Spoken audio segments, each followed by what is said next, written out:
Good morning, you guys. Welcome back to the channel. This is Drawing with Mike coming at you. This morning I'm going to do a short little exercise, little drawing for Inktober. I've had a fun week so far, and this is, of course, a continuation of the fun week. So basically, my illustration and drawings typically start out this way, really rough, just to get some motion, just to get some gesture going. You want to keep things pretty rough, just so you can get the forms in pretty quickly. Once you get the forms in pretty quickly, then you can establish design. Of course, you definitely want to keep design in mind whenever you're doing your gestures, whenever you're doing your forms and your figures. But that being said, you don't want to let those kind of direct and inhibit you from getting a really live, a nice gestural drawing. The gesture, for some of you that don't understand what that is, a gesture is just a moment of expression. Moment of expression being the twist of a hip, the turn of a, the turn of a head. It's something really quick and needs to be easily read by the viewer. In animation, gestures are very important because typically, your gestures are used in keys and keyframing, and then whenever the in-betweener comes in, he has a really strong reference to go by to kind of in between the frames. That being said, you don't want to solely focus on design. You have to have a good gesture. It's kind of a package deal whenever you do drawings. And I say package deal is you kind of have to have, your gesture, your forms, your shapes, your weight, all of these things that kind of come into what I like to call the feeling.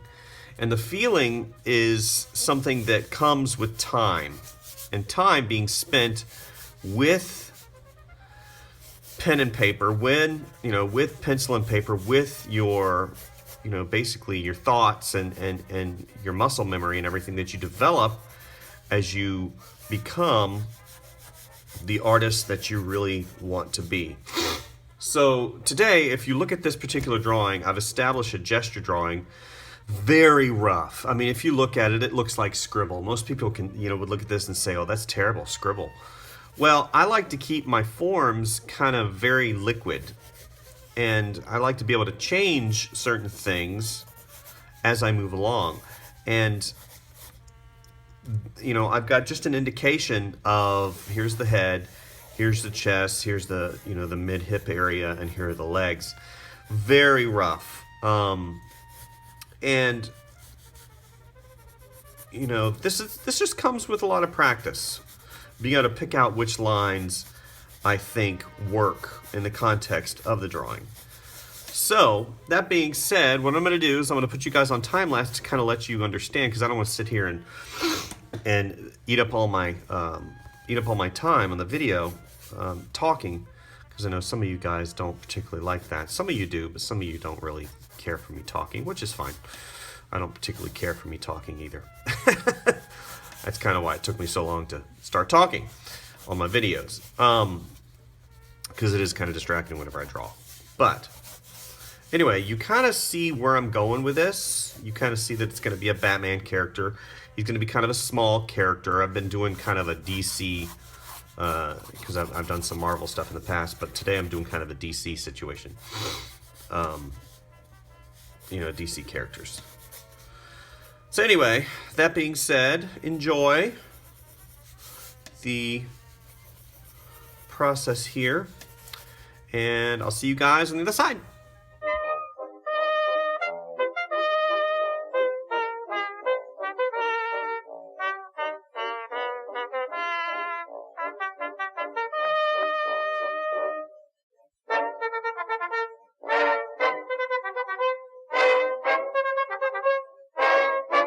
Okay, so I'm kind of at the midway point. This is where I typically go to ink. I've established my gesture. I've established the forms. I've put a light source. Light source is coming from the upper right-hand side. A lot of people starting out have some issues establishing forms and stuff like that, and that comes with a lot of practice and a lot of observation and just an overall practicing every day and time.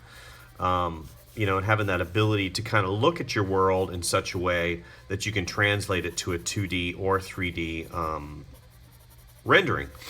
So what I'm basically doing now is I'm just going in and I'm thinking about how I can reestablish and reaffirm those particular forms inside of this particular page.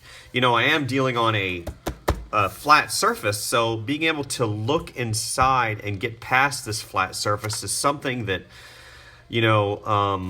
it comes with practice. It comes with that muscle memory. It comes with like I said, looking at your world, training your eye, being able to see, and reestablishing that form mindset instead of just looking at shapes. Because I start out with shapes, and then I start putting in forms, utilizing lines, directional lines, to reestablish, the direction of exactly how I want my figure to look. So, that being said, what is a form? Well, a form is width, height, and depth. You have to be able to have that mindset to look at your object and see past and think about the fact that it has another side. I mean, this particular figure has the back of his head and how far back that goes. In this three-dimensional world that I'm creating. Anyway, I'm going to put you guys back on time lapse, and I'm going to go ahead and ink it. And, whenever I was doing this, I'm thinking about how compositionally it's going to sit on the page. And there are different types of compositions. There's the rule of thirds and stuff like that we can get into. However, whenever I do stuff like this, real simple, the traditional triangle composition is pretty simple. I offset it to the left a little bit. And then I have this framing device back here, this circle, which frames him. Now, of course, I have the edges of the page, but I want to kind of stay away from those unless I'm thinking a little bit different. Maybe I'm having him off the page. But this particular one, here's the center line of the page. He's offset to the left, and he's down a little bit where I have the majority of your focus is going to go right here. Typically, your focus goes to the center of the page or the area of most contrast. So, like I said, I've got him right in the center of the page, offset to the left, and down a little bit to kind of show his presence and strength. This is a strength pose. Whenever you put something in the center of the page, all the focus goes to it, and it's very confrontational. If you look at this drawing, it is confrontational. And that's kind of where I'm at as far as Batman goes. He's a confrontation just waiting to happen. He's always looking for, justice to be done. He's the judge, he's the jury, and sometimes, especially lately, whenever they put Batman in his Dark Knight situation, he is the executioner. And it is unfortunate sometimes whenever they kind of go that direction with the character, and people think that's really cool. But at the end of the day, that's just a judgment call you're going to have to make in your drawing. So, again, very, very focused, very confrontational, very strong, centered. The gesture is where I want it to be. So I'm going to go ahead and ink this up really quick, and we'll go from there.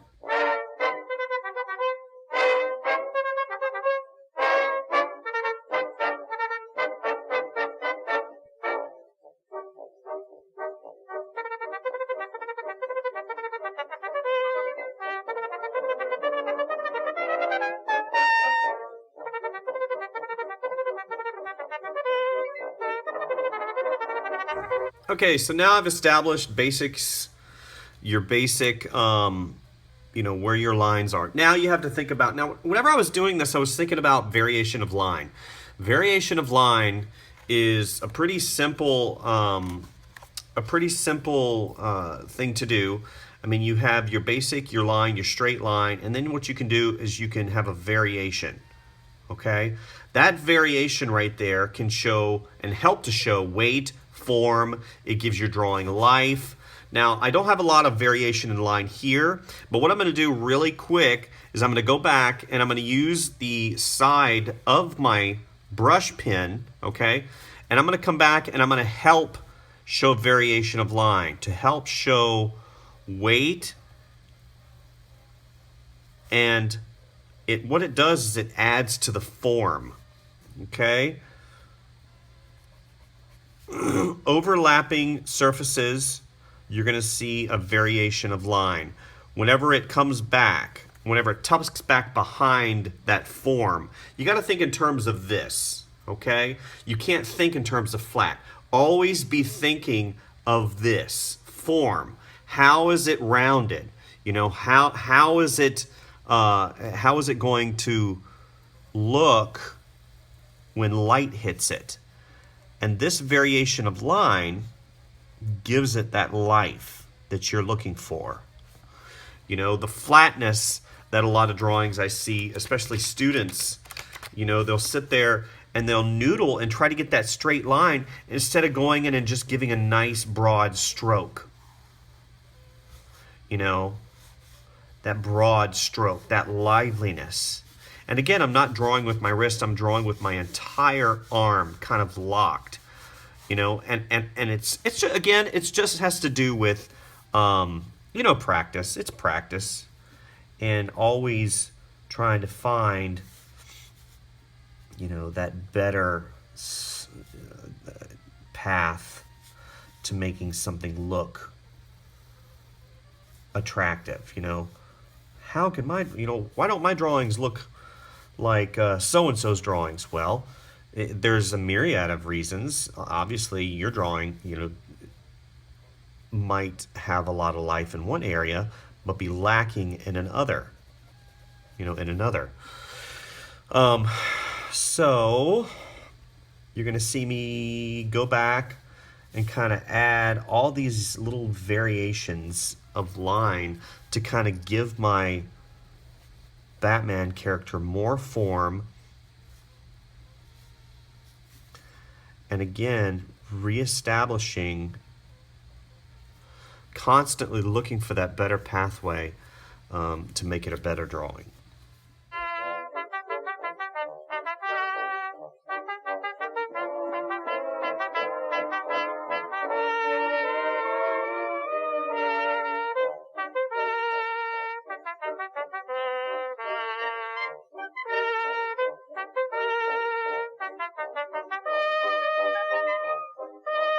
Another little trick, it's not really a trick, it's just common sense, especially in the artistic world of drawing.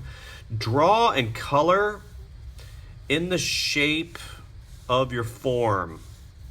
So my form basically comes around of his head. You see I've done a construction line here, and it comes around and then it juts out.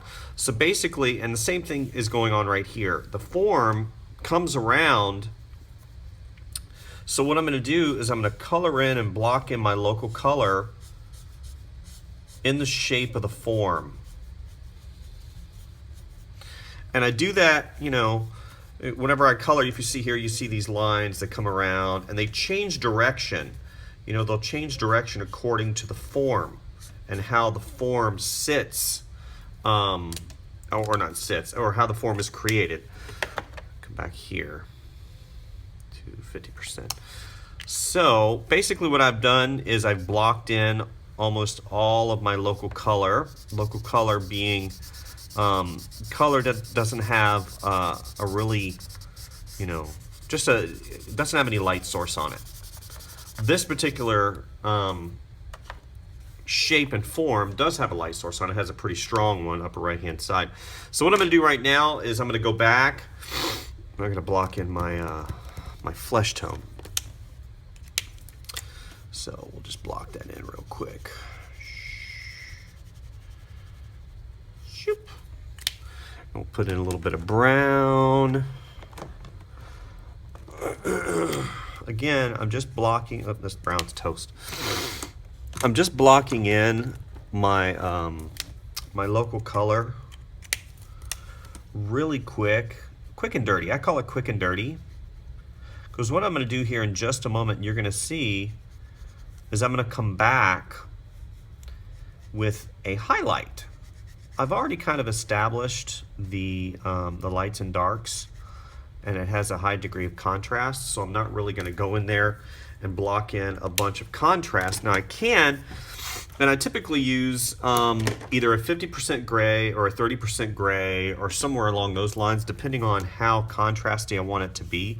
Contrast helps put focus on things as well as bring out the forms.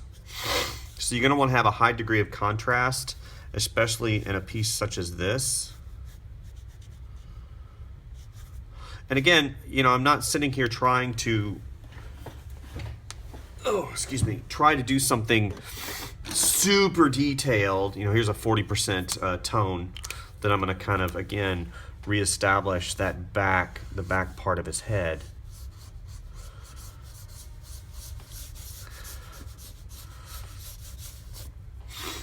So what I'm going to do now is I'm going to get my white, and I'm just going to start putting in the really simple light source. So I know the light's coming from the upper right hand side, so I'm just going to start, you know, maybe here is the brightest point on his head, and then I go out from there. If any of you have a basketball, okay, a basketball or some type of a ball, baseball, a rubber ball, a blue or a black rubber ball is going to work the best in this situation. What I highly recommend you do is, if you don't have one of these things, just a simple, you know, rubber ball, go out and buy one. A black rubber ball, a racquetball court ball works really well too. And what you should do is you should take that ball, and I'll give you an example. And basically, if you look at this, okay, this is a really good example. If you look at this, the strongest light source is going to be right here. And then the light tapers off because the light goes in a straight line. So the light's going to hit this first because it's the closest. And then it tapers off as it goes away from you. And then whenever it hits the surface you're on, okay, if you look at this, I don't know if this really does a good job, you'll see reflective lighting. Light hits this, and what it'll do is it'll bounce off the surface and hit the other side or the underside of your form. So what's happening here is the light hits here, and it's reflecting back onto Batman's head. So I'm going to have a little bit of a rim light right here. Okay?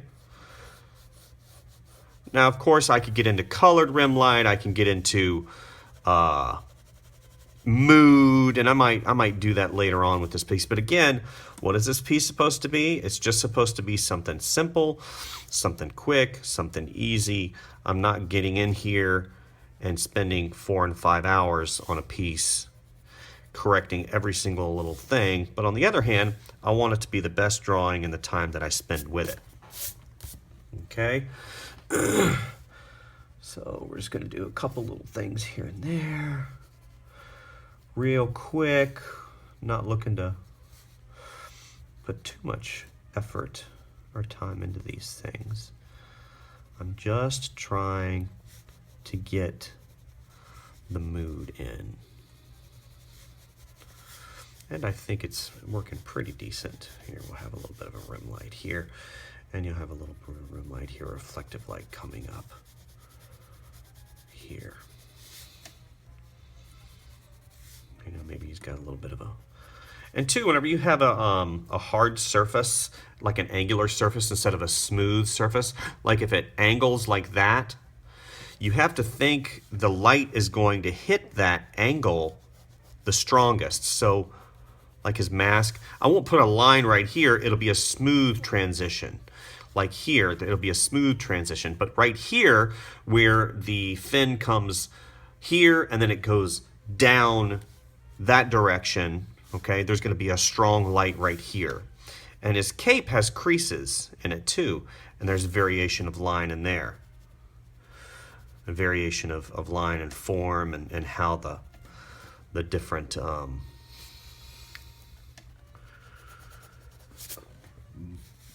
you know, things, doodads here. So you're gonna have the cape that comes down. Maybe there's a strong light source right there. You know, maybe the top of his boot has a little crease that you can't see that I'm only gonna show a little bit.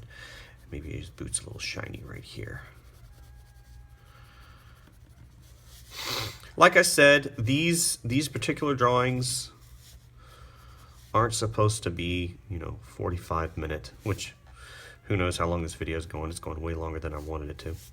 But I wanted to get this to you guys because of how important it is for me to kind of, because I get a lot of questions in reference to, you know, the magic bullet. The magic bullet being, you know, what is that one phrase? What is that one thing? What is that one bequeathment of knowledge that you can give to me that will basically answer all of my questions pertaining to art? I got a very interesting question pertaining to portfolio. And I don't know what's wrong with YouTube response. If you're watching, I do apologize. I did respond to you like 4 times. I tried. And I'll try again here after this video. Pertaining to portfolio, you know, what should I put in my portfolio? Well, that's kind of a loaded question because it depends highly on who you're applying to. It depends highly on what you're applying for. It depends on a myriad of things. You know, you have to do your research. You know, just don't blindly apply to a job, because a lot of times what will happen is you'll apply blindly to a job and then you'll get an interview and somebody will say, well, what do you know about our company? And you'll sit there and you'll say, well, I don't know. I just applied to the job. You know, you need to understand what you're applying for. You need to understand the company that you're working, have potential to spend years with, because, you know, that's going to affect your life in a way that you might not be prepared for, you know, if you get the job. So anyway, this is Batman. Yeah, I mean, what do you put in your portfolio? Like I said, there's so many variances, and then the person asks, should I cater my portfolio to who I apply for? Yes, absolutely. You need to cater your portfolio to who you apply for. You need to change your portfolio constantly. Have different portfolios ready depending on what type of work you're going for. I mean, I'm not going to put nude gesture drawings in for an architectural firm or a logo design. You know, I'm not going to do that. You know, would I put nude gestures in for animation? Sure, because it shows gesture, it shows knowledge, it shows motion, it shows an ability to create and observe. You know, what about character design? Would I put nudes in there? Only a few. Then you want to show your creativity side. You want to show your ability to create something from nothing, show a wide variance of characters. You know, what about children's book design? Well, you want to show some sequential art. You want to show your ability to tell a story. You want to show your ability to solve those problems visually and those questions visually that people are asking. So anyway, this is just, again, a really quick and dirty illustration, a little quick and dirty Inktober piece. Keep the questions coming. I love them. Thank you guys again for subscribing to the channel. Share and subscribe. We're upwards of almost 600 subscribers, which to me is fantastic. You don't want to grow too quickly. You don't want to grow too and just kind of get to a point where it's kind of unmanageable. Again, once I hit 1,000 subscribers, I will do a Patreon account to help fund the videos a little bit more efficiently. Currently, these are all, I haven't made a penny, by the way. I mean, I made probably 50 cents on my 150 videos. I still haven't quite figured out exactly why I don't have the viewership, but on the other hand, you know, I'm not in this to make money. I'm in this to bequeath the knowledge. So I think that's what makes a difference. Maybe I'm not doing the keywords correctly or something like that. If any of you guys know, let me know what I might be doing wrong in terms of, you know, getting my YouTube situation set up correctly. I know it makes a huge difference. So anyway, thank you guys, and we'll see you next time.